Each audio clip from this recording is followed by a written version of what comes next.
Al-Imam Ghazali radhiyallahu anhu dalam kitab Ihya Ulumuddinnya, beliau berkata dosa itu ada 3. Pertama, dosa yang berkaitan dengan Allah Subhanahu wa Ta'ala. Dosa yang berkaitan dengan Allah, contohnya apa? Meninggalkan sholat, meninggalkan puasa, meninggalkan kewajiban. Ini dosa yang berkaitan dengan Allah, dosa yang berhubungan dengan Allah Subhanahu wa Ta'ala. Dosa yang pertama ini bisa diharapkan ampunannya dengan apa? Dengan bertaubat kepada Allah Subhanahu wa Ta'ala. Dosa yang kedua, dosa yang berkaitan dengan Allah dan berkaitan dengan hamba Allah. Berkaitan dengan Allah dan berkaitan dengan hamba Allah. Seperti apa? Seperti mabuk. Kamu beli khamar, kamu dapat dosa. Yang jual juga dapat dosa. Kamu juga berdosa kepada Allah Subhanahu wa Ta'ala. Seperti zina, kamu berdosa. Perempuan yang kamu zinahi juga berdosa. Kamu juga berdosa kepada Allah. Ini dosa yang berkaitan dengan hamba, berhubungan dengan hamba, berhubungan juga dengan Tuhan, yaitu Allah. Ini juga masih bisa diharapkan ampunan.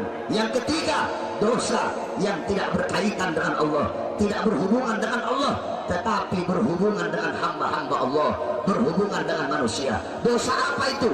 Kamu memukul saudaramu, menuduh saudaramu, mengadu domba saudaramu, menfitnah saudaramu, membohongi saudaramu, memakan harta saudaramu, menumpahkan darah saudaramu. Ini adalah dosa yang berkaitan dengan manusia.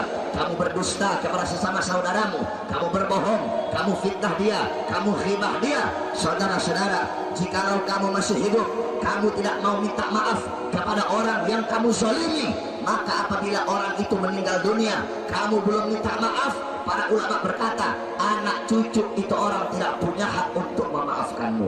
Terus bagaimana kalau kita punya salah sama orang, kita belum minta maaf, itu orang sudah meninggal duluan, sedangkan anak cucunya tidak punya hak untuk memaafkan kita?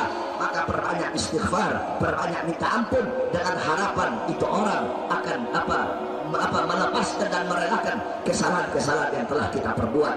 Adapun kalau kita sudah minta maaf, kamu sudah minta halal, kamu sudah minta ridho, orang yang punya salah, orang yang kamu punya salah kepadanya, itu orang tidak mau memaafkan, padahal kamu telah minta maaf, padahal kamu telah minta ridho, padahal kamu telah minta halal.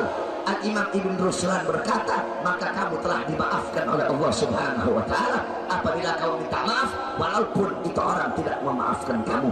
Oleh karenanya, di hari yang penuh dengan keberkahan, di bulan yang penuh dengan kemuliaan, kita saling menghalalkan, saling memaafkan atas perbuatan dosa dan kesaliman kita sesama saudara umat baginda Nabi besar Muhammad sallallahu alaihi wasallam. Sebagaimana dalam hadis, qala Rasul sallallahu alaihi wasallam, man kanat indahu madlamatun li akhihi min 'irdihi aw malihi aw syai'in falyatahallalhu minhu al-yawm. Apa kata Nabi Muhammad?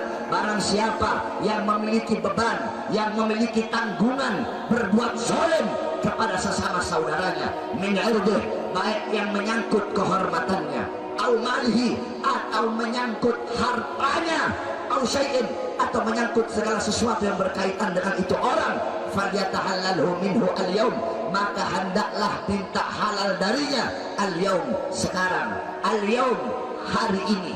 Kita pernah menzalimi saudara kita, punya tanggungan kezaliman, baik menyangkut kehormatannya, menyangkut harga dirinya, kita menjatuhkan kehormatannya, menjatuhkan harga dirinya, atau menyangkut harta, kita pernah memakan hartanya, merampas hartanya. Hendaklah minta halal, hendaklah minta ridha al-yawm, pada hari ini, mumpung kamu masih hidup. Sebelum apa? Qabla an la yakuna dirhamun wala dinarun.